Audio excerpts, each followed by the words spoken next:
Congratulations! Meron kang 2.2 million views. Fake news nga lang. Like, hindi ko talaga maintindihan kung may respeto ka sa mga tao, no?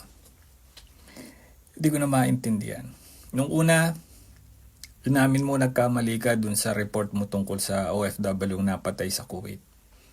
Ngayon naman, hindi ka na naman sigurado kung totoo ba yung nilabas mong video. Video ng ibang lahi na kahit ikaw mismo hindi mo naiintindihan kung ano sinasabi ng babae na yon. So, ganun ba talaga kayo?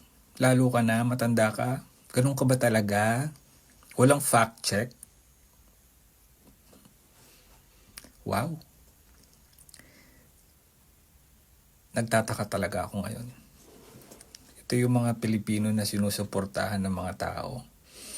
Yung mga fake news peddler.